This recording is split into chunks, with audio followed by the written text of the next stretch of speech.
வசனம். தியானத்தின் தலைப்பு: நிதானிக்க உங்களுக்கு தெரியுமே, நிதானிக்க உங்களால் கூடாதா? மத்தேயு 16ஆம் அதிகாரம் 3ஆம் வசனத்தில் உள்ளது. வானத்தின் தோற்றத்தை நிதானிக்க உங்களுக்கு தெரியுமே, காலங்களின் அடையாளங்களை நிதானிக்க உங்களால் கூடாதா? பரிசேயரும் சதுசேயரும் இயேசுவை சோதிக்கும்படி அவரிடத்தில் வந்து, வானத்திலிருந்து ஒரு அடையாளத்தை எங்களுக்கு காண்பிக்க வேண்டுமென்று கேட்டார்கள். அதற்கு இயேசு, வானத்தின் தோற்றத்தை வைத்து சூரியன் அஸ்தமிக்கும் போது செவ்வானமாக இருந்தால் நல்ல வானிலை என்கிறீர்கள், சூரியன் உதிக்கும் போது செவ்வானமாக இருந்தால் இன்று காற்றும் மழையும் உண்டாகும் என்று காலத்தை நிதானிக்கிறீர்களே, அதுபோல மேசியா வந்திருக்கும் காலத்தின் அடையாளங்களை நிதானிக்க உங்களால் கூடாதா என்று கேட்டார். ஜனங்கள் மேசியா இந்த உலகத்திற்கு வருவார் என்று வேத வாக்கியம் சொல்வதினால் மேசியாவை எதிர்பார்த்து காத்திருந்தார்கள். மேசியா வந்து ரோமர்கள் கையிலிருந்து நம்மை ரட்சிப்பார் என்று நம்பியும் இருந்தார்கள். பழைய ஏற்பாட்டு தீர்க்கதரிசிகள் இயேசுவின் முதல் வருகையை பற்றி கூறினதை அறிந்திருந்தும் இயேசுதான் மேசியா என்று ஜனங்கள் அறியாமல் இருந்தார்கள். அவர்கள் மேசியாவாகிய இயேசு இந்த உலகத்திற்கு இரட்சகராக வந்திருந்தும் அவர் மூலமாக செய்யப்பட்ட அற்புதங்களை கண்டிருந்தும் இயேசுவை நம்பாமல் வானத்திலிருந்து ஒரு அடையாளத்தை தங்களுக்கு வேண்டுமென்று கேட்டார்கள். அந்த ஜனங்களிடம் இயேசு, யோனா தீர்க்கதரிசியின் அடையாளமே அன்றி வேறே அடையாளம் உங்களுக்கு கொடுக்கப்படுவது இல்லை என்றார். யோனா 3 நாட்கள் மீன் வயிற்றிலே இருந்தார். மனிதர்கள் யாரும் பார்க்க முடியாத நிலையிலே இருந்து 3ஆவது நாளிலே மீன் கக்கின பின் நினிவே மக்களிடம் தேவனுடைய வார்த்தையை கூறினார்.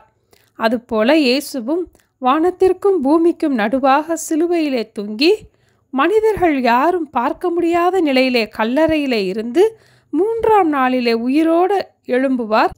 யோனா நினிவே பட்டணத்திற்கு அடையாளமாய் இருந்தது போல இயேசுவும் இந்த சந்ததிக்கு அடையாளமாயிருக்கிறார். யோனாவின் ஒரு பிரசங்கத்தை கேட்டு நினிவே பட்டணத்தார் முழுவதுமாக மனம் திரும்பினார்கள்.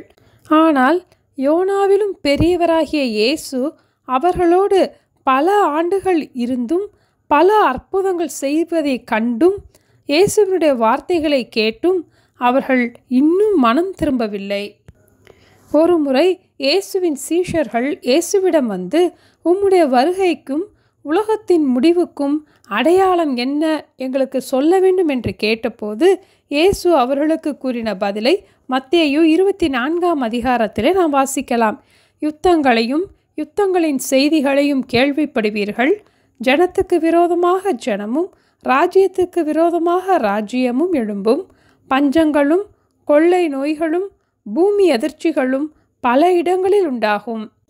உலகம் உண்டானது முதற்கொண்டு இதுவரைக்கும் சம்பவித்திராததும் இனிமேலும் சம்பவியாததுமான மிகுந்த உபத்திரவம் அப்பொழுது உண்டாயிருக்கும்.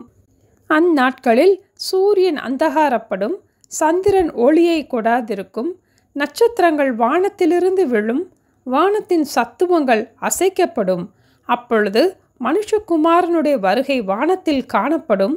அப்பொழுது இயேசு வல்லமையோடும் மிகுந்த மகிமையோடும் வானத்தின் மேகங்கள் மேல் வருகிறதை எல்லோரும் காண்பார்கள். இன்றும் இயேசுவின் 2ஆம் வருகைக்குரிய அடையாளங்கள் நிறைவேறி கொண்டிருக்கும் காலத்திலே நாம் இருக்கிறோம்.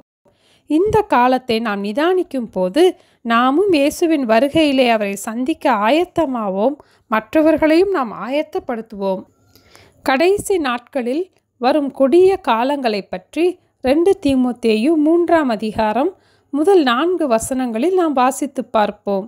முதலாம் வருகையிலே நம்மை ரட்சிக்கும் இரட்சகராக இயேசு இந்த உலகத்திற்கு வந்தார். இனி உலகத்தை நியாய தீர்க்கும் நியாயாதிபதியாக வரப்போகிறார். நாமும் நினிவே ஜனங்களைப் போல தேவனிடத்திற்கு மனம் திரும்புவோம். காலங்களின் அடையாளங்களை நிதானித்து நாம் செயல்படுவோம். ஜெபிப்போமா? எங்கள் அன்பின் ஆண்டவரே, ஏறக்குறைய 2000 ஆண்டுகளுக்கு முன்பாக இந்த உலகத்திலே இரட்சகராக வந்து உங்கள் ரட்சிப்பை எங்களுக்கு தந்ததற்காக உங்களுக்கு கொடான கொடி ஸ்தோத்திரம் அப்பா. இனி உலகத்திலே சீக்கிரத்திலே நியாயாதிபதியாகிய வரப்போகிற உங்களை சந்திப்பதற்கு எங்களை ஆயத்தப்படுத்துங்கப்பா. நாங்களும் அநேகரை ஆயத்தப்படுத்த எங்களுக்கு உதவி செய்ய வேண்டுமாய் ஜெபிக்கிறோம் அப்பா. நினிவே பட்டணத்தார் முழுவதுமாக மனம் திரும்பினது போல நாங்கள் எந்தெந்த காரியங்களிலே மனம் திரும்ப வேண்டுமோ அந்தந்த காரியங்களில் நாங்கள் எல்லோரும் மனம் திரும்பி ஆண்டவரை உங்கள் வருகைக்கு ஆயத்தமாவதற்கு எங்களை போதித்து நடத்த வேண்டுமாய் இயேசுவின் நாமத்தில் ஜெபிக்கிறோம் பிதாவே. Amen. Thank you. Have a blessed day.